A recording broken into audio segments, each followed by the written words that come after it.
Series. Right. Let alone 77 and 78. Right. I mean, So I remember watching that game on TV, Channel 11. I could do the play-by-play. I mean, I could do the play-by-play. Well, you know, what I don't understand is, what I don't like is you hear when they do the play-by-play here. I don't want to, I move my hand.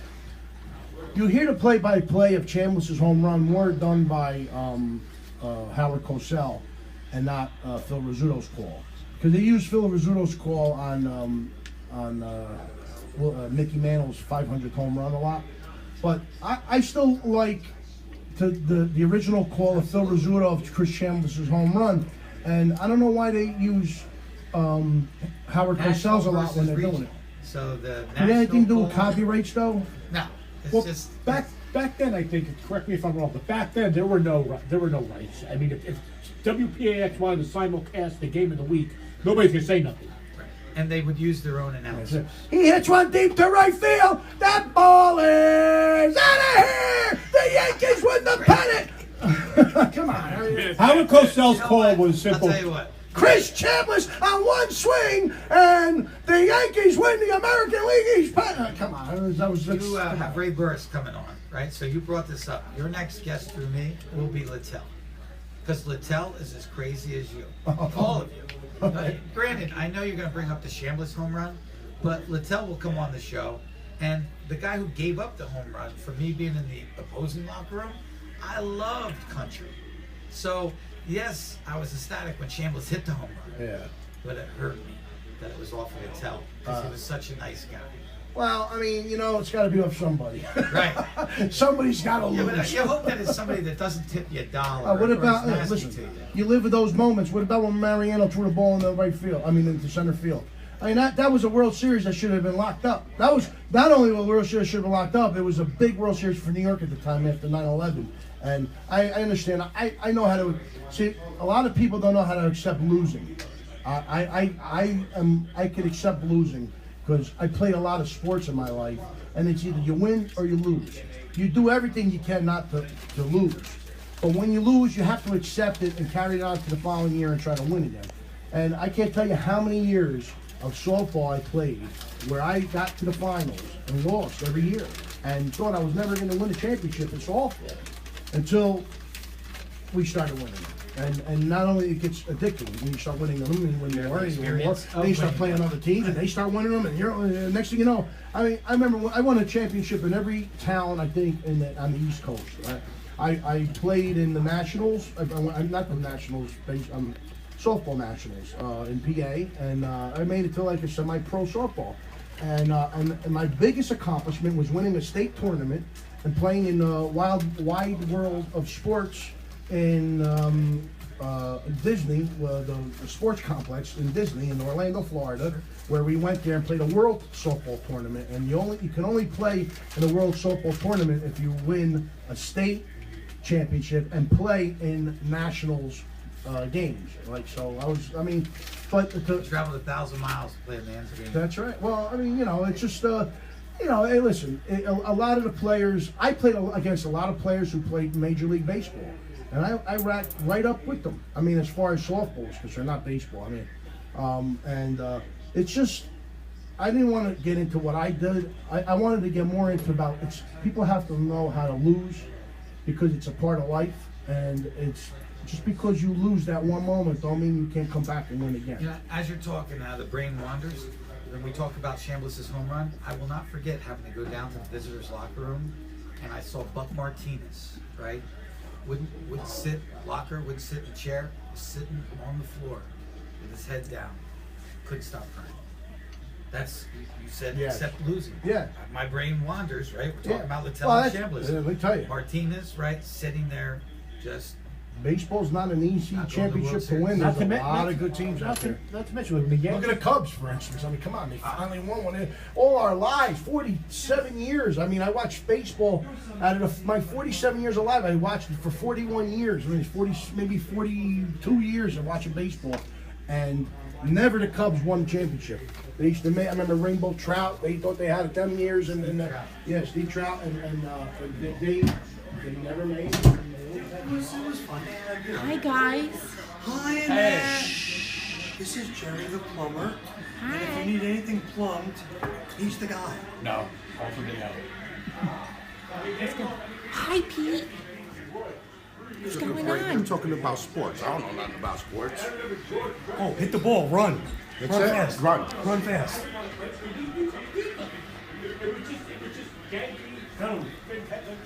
Football, there's many good It's the Yankees, because I think in 1980 one of those got the record. Freddie Patek was. Pete the Chicken Man, he's not a baseball guy. You okay over there? Yeah, I'm just listening in like a fan. You got any announcements to make? Now? No announcements, no wrestling events, nothing?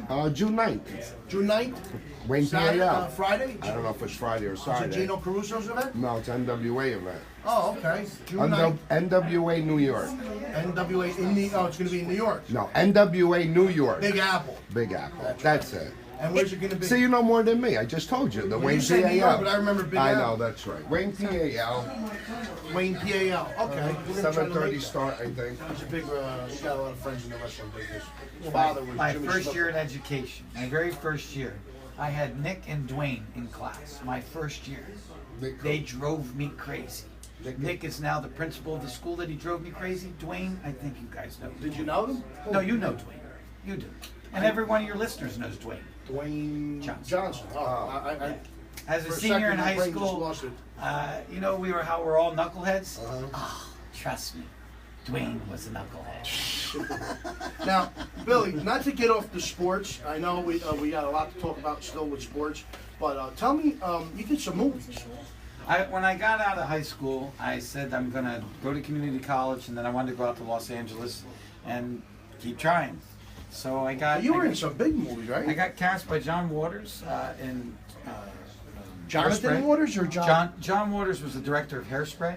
Oh, that's the guy from Hurricane. We met John. John Waters, he was out there, but guess what? He's a genius. I mean, it's obviously Yes. his life is an art, and he's made a success. of Yes, he himself. was the big guest at the Hurricane, Yes. New Jersey Hurricane recently. Who? That guy? That is Dwayne. Yeah.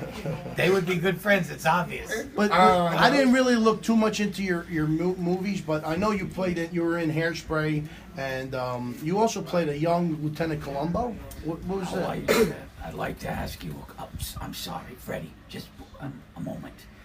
When you're eating that pizza, now were you eating pizza on Monday or Tuesday? Was that a TV series? It was a traveling dinner theater. We would go from city to city, and they would sell it out with tickets, Oh, and then okay. you solve So it was the a dinner crime. show. It was a dinner show, and Nice. for a young age, it was my best gig. Gremlins 2 was my last gig before Columbo. But you know what you are? Get out! You're grateful to have work. And there comes a point where you stick with it or you don't. And that just meant turn the page, Now, Bob. but I also saw Coming to America with Eddie Murphy. Going to America, that's when he goes down into the subway, and I was a scumbag on the subway car. Is that with a K? You're grateful. Is that with a K? The scumbag? I was definitely a scumbag with a K. Do you remember the movie Coming to America? Come here, I remember. With Eddie Oh my Murphy? God, Freddie, you're digging stuff. Yeah, I'm thinking stuff. Wait. Gremlins 2? Gremlins 2? That was another Gremlins 2, big I was a fan of. businessman. In Gremlins 2, the elevator pops up from the manhole cover. You know, And then- I was just trying to hang on. Yeah, but that's not bad. I mean, but then you stopped after. When you are doing more bartending and waitering, right, and then you're struggling to pay the bills, you got to think, look, I'm either making it or I'm not, and it's what did you do for me today, not what you did yesterday. So I got a little a nibble, I got a little bite, and now it's a blip on a resume. Now, you were working for AT&T, and you left AT&T to teach 7th grade. Was there a reason why? Yeah, AT&T was going through divestiture, and that's what led this all back to baseball. And I thought to myself, I'd never taken a teaching class, but my teachers, there's certain teachers that absolutely kept me from screwing it all up. And I thought, if AT&T's going through divestiture, go back to college, and I want to go back to the projects to teach. Okay. So how did I motivate the kids to come to class? I took them on a field trip. but it was a field trip to meet Michael Jordan, just like we're in this room. It was a field trip to meet Derek Jeter. It was a field trip to meet Spike Lee and B.B. King. Nice. Because you're already in that circle, and it wasn't about the autograph or picture. It was about bringing a kid that gave a crap, and we were all once one of them. Well, you know, because you were a kid and understand that side of it. I was in that environment. Right. And I didn't want any favors. I would say to you, I want 200 seconds. It's 3 minutes. I just want you to talk to the kid about when you were 12. Hence the book deal with Chicken Soup. And all this blew up. Well, that's how this show really takes part in every day when we do these shows. I try to explain when we get like special guests on the show, whether it's we had Mo Vaughn on the show. We had Tony Zaragoza. So I'm talking sports figures. Sure. But as far as movie stars, we had Burt Young. We before he passed, we had Ernest Borgnine. So I mean, we had some really nice big names. And when we recruited them to call into the show, scouted to try to get them to come onto the show as a guest, I try to make them understand this show is about bringing back people who made it in life, and to come back to reality, because what do they say? There's only like 1% of America that are rich, or 2% or something like that. So you try to bring. It's from within. No. But what I'm saying is, we want to bring people back into reality, because when you're living in a mansion in Beverly Hills and you're making $200 million a year, living your life, it's not like you're hanging out in the projects. But you still, like I interviewed those 200 millionaires in the book. That's what it's filled with. But they appreciate being in reality. And when they're talking about being 12 with their mother, right? Their mother was making $15,000 a year, and they didn't have 2 nickels to rub together. And the only part of the interview is before the glory. So we're not talking about them making 200 million, 2 million, or 200,000. Right. So the interviews that I do are a little bit of the same of yours. It's reality and memories of when they were that age. Right, absolutely. And that's what we do. It's like we bring them back. We talk about their career and what they've done. We also try to get them to promote things that they're doing. But the main thing is, what I feel is more important than anything, is to give a little bit of advice to the younger crowd coming through, the younger generation, the new generations, or even it could be 3 generations behind, like Ernest Borgnine, and give a little advice, because these generations are still fighting to make it to that level. If I say it to you on this show, right, I'm preaching to the choir, the listeners, right, but how many minutes did you put into making this show be here, right here tonight? How much time? How much stuff that you didn't get paid for? You know what it is? Because you wanted it and it's passion. So what is the real advice, right? Is I don't care how many people are in your classroom in high school or college.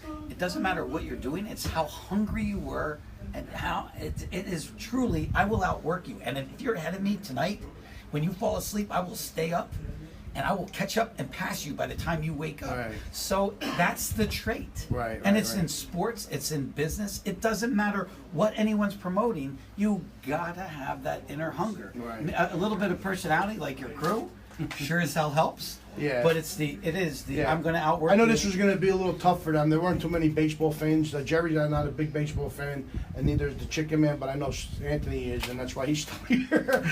It would have been just us 3. All right. No, because they're used to, like, we have comedians, and Jerry's a comedian, so kind of like, you put them on the spot when you get them to ask questions about baseball. It's like me talking about the nails. But in all honesty, Freddie, the books aren't about baseball. They're baseball players talking about life. They're talking about losing their dad, right? Right. At a young age. They're talking about their sister did this. Absolutely. So the books are only 1/3 baseball. Yeah, the other book. rest- Can I see the other book? The other book is called Billy Ball. It's the year that the Yankees and the Phillies went to the World Series. So I did 3-page chapters for the people that are like me, have a short attention span. I was so happy to So- win that World Series. You You know why? Because it was the last year at the original Yankee Stadium, and they won the first year at Yankee Stadium, then they opened it. Actually, no, that was the first year the new Yankee Stadium. Oh, no, it was the first year of the new Yankee. Oh, that was the first year at the new Yankee Stadium. The That's last right. year at the last year at the old Yankee Stadium, Yankees didn't even make the playoffs. You're right. My fault. You're right. And it was the last at bat for Matt Suey, who just couldn't do anything besides get a hit in Right. the World Series. Right. I mean, he almost hit 600 for Yeah. Oh, he tore the cover off the ball. Oh, remember when they called him out for the Jeter day? Oh my God. He loved it. He got like the applause that Jeter Of normally course, gets. he loved it. I don't wonder if the Yankees are going to consider retiring his number. I don't remember anyone getting 55 in the last few years. You'll have to have done it longer, right, than what he did it. Yeah. He did it great, but you've got to do it longer. All right. You know who didn't do it long that's gotten their number retired is Roger Maris. He was only with the Yankees a short period of time, Right. back-to-back What about MVPs, Reggie? number 9. But it was tied to something extremely specific. Reggie, right, 77, 78 World Series. It's tied in only that 5-year contract. And Maris is 60, 61 MVP. Matsui, yes, a great World Series, but no MVP. You know what I Right. mean? Not consistent All-Star games where it's every year. Right. So yes, it's called that borderline. Like, you know what it is? It's Tommy John and Jim Cott. Tommy John and Jim Cott, 280 some wins, Right. but they're Well, not in the Tommy Hall John of Fame. reached 300, didn't he? Oh no, 290, 288. 288. He should be in the Hall of Fame, especially for his Oh surgery. yeah. Oh, forget. How are you not in the Hall of Fame Yeah. when you won more games than Sandy Koufax after your injury? Yeah. He won 100 and some before the injury. Right. He won more Oh, games and he than was Sandy such a Koufax. dominant Like, pitcher. Are you kidding? Such a dominant pitcher. I remember. I'm so happy the Yankees got him when they got him. But don't forget Tommy John. He goes with the Dodgers in 77 and 78, lost to the Yankees. Goes to the Yankees in 81, lose to the Dodgers. Tommy John's like known as the one who can't win the big one. Yeah. He was the mush. Exactly. He's got that reputation for not being. Tommy John is still a working man. Just like if he called into your show, he is in his 70s and he wants to work every day. He's just as hungry as if he was on the mound. It's just years later. He's not sitting back. He's not relaxing. He's working every day. So sometimes you leave the game, but the game and the work ethic doesn't leave you. So real quick, give us a little bit more about the book, the 2009 Billy Ball. What was It's that? 50 interviews with 50 players, and the chapters are 3 pages long. But what I did was in the 2009 season, I spent time between Yankee Stadium and in Philadelphia. So 1/3 of the book are interviews with the Yankees and anybody on that team. 1/3 Philadelphia. 1/3 the rest. Right. Of the That's 2018. what I wanted to talk to you about. I grew up in loving baseball from '96, from '76, because that was like my first year. I was 6 years old. You're a lucky man. 6, 7, yeah. I caught the Yankees because it was everything that was on TV was baseball back then. You know, I mean, there was no cable, and but what I want to get at is all them years. By the time I was like with the baseball cards, I always. Because I played a lot of little league baseball, and we got into liking teams and understanding what leagues were and stuff. So I had my favorite team was always the Yankees. It'll always be the Yankees. And but I had a team in the National League that I liked. One, I hated the Mets. No offense. Hated the Mets. Mayor's Trophy games, I hated. I just wanted the Yankees to win everyone. But just like in football, I like the Jets because I hate the Giants, you know. But the point I'm trying to make is I was a fan of the Phillies. My favorite position in one little league was I was a pitcher and a third baseman. My favorite players was Ron Guidry and Greg Nettles. In the National League, my favorite pitchers was Steve Carlton and Mike Schmidt. So, but what I used to do is I used to get the baseball cards and play a game, my own little mental game, where I got all the players of the Phillies and played my own little World Series against the Yankees and the Yankees and the Phillies because they were my great. I remember them all. You know, I was more always a Yankee fan, but the Phillies were another team that I really enjoyed watching because Mike Schmidt was a The great clubhouse third baseman. chemistry of that particular team, 2008 Phillies when they won it, 2009 Phillies, the clubhouse chemistry was, from growing up around all these clubhouses, was an unbelievable atmosphere. You see how you guys, when you're all on a roll, trust me, that clubhouse, those 2 years, 2008, 2009 Phillies, Jimmy Rollins was the leader, Shane Victorino was the crazy man, Chase Utley was the quiet guy, and Ryan Wright was just liked. Yeah, I was Just a little worried. I well-liked was just guy. a little worried about them because they had just won the World Series, and I said, to lose to them after, you know, I mean, I don't know. I lost to the Marlins, to lose to the Diamondbacks. I was a little scared. I was, man, this is a team we're probably gonna lose to now because I was a fan of the Phillies when I was a kid, and now I'm not no more. I mean, and I'm gonna end up watching them beat us. If everybody played like Chase Utley in that World Series, 5 dingers. So he could talk a little bit though. The Mets were in the World Series recently too, Yes. against the Royals. That was a But they good got World his- Series. Lucas Duda can't throw a ball to home plate to save his life. I mean, yesterday the same thing happened to him. I mean, oh my God, it's like It's 90 feet away, Lucas. It's 90 feet away. I mean, he throws it like He's right. Like No? You throw a pea and it's on the dime. He's right. Yeah. You know, It's the like pitch I've never changes seen everything. anyone worse than Lucas doing his phone ball home. I mean, it's like I can feel the pain. he baby. throws it I'm like ready. next I'm batter's feeling box. the It's pain. like I feel the pain. You know why? Because I told him I made a bet this year, a regular friendly bet, with a friend of mine who's a Bet fan. And he said at the beginning of the season that the Mets were going to go. We made the bet that who would go farther, the Mets or the Yankees. I said, well, I bet you the Yankees go farther. He said, now he's giving me the cry game about they all getting hurt. I said, let me tell you something. The Yankees a few years back were all hurt. They were expected to go far, and all of a sudden you see Sabathia go down, and then you see Pineda go down, and then you see this one go down, and even Jeter. Remember, he was supposed to come back from his foot injury, and I honestly feel that if Jeter's foot never got hurt, he would never got hurt. He'd be close to 4,000 hits. I think it's possible. You know, that ankle injury destroyed him. You got that was a year and a Who thought half. that he wasn't coming back for a whole season. Yeah. Well, then the other season he hurt his wrist. Remember, he was out for another season. So 2 seasons in his career, but he was right up to Pete Rose with hits at the same age of their career. If you follow it, And if you think about it, if he doesn't break his ankle and doesn't start breaking down physically, if he's at 3,800 hits in 2014, the Yankees probably give him another contract. oh, for at least a year, Where at he's least 4,000 hits? where he's a just to DH. get 4,000 hits, it Where would he's have a been. He DH. didn't have to pass. I think Rose. he could honestly have made a run at Rose. Jerry, what are you doing, Jerry? I don't know you. Jerry, What's this? What's the story? what's going on? Nothing. You're not a baseball fan, huh, Jerry? No, not really. At all? Did No. you like baseball at any I point? like it, but Are you a Yankee fan or a Met fan if you had to pick one? I'm sitting too close to him. Mets.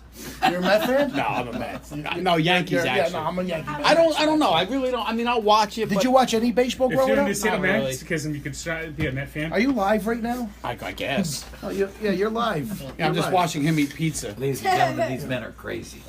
But What happened? now before you're not going nowhere. But the books. Where can we get the books? How do you get the books? Where can we find out any websites? The great anything? thing about the books, the hardest thing in publishing is it got a national book deal, which meant it's in every bookstore in the country. So it's in Barnes & Noble. So the usual answer is it's on Amazon.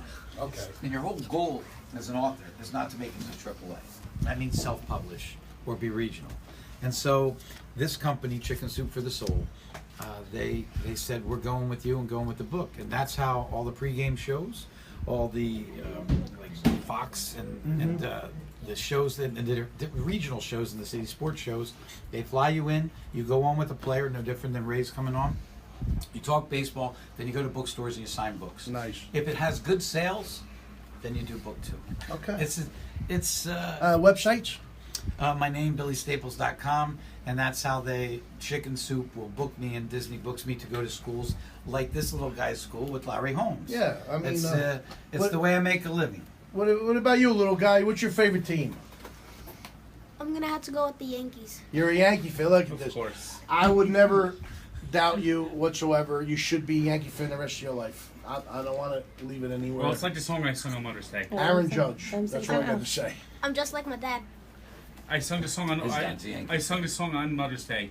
Mamas, don't let your babies grow up to be Mets fans.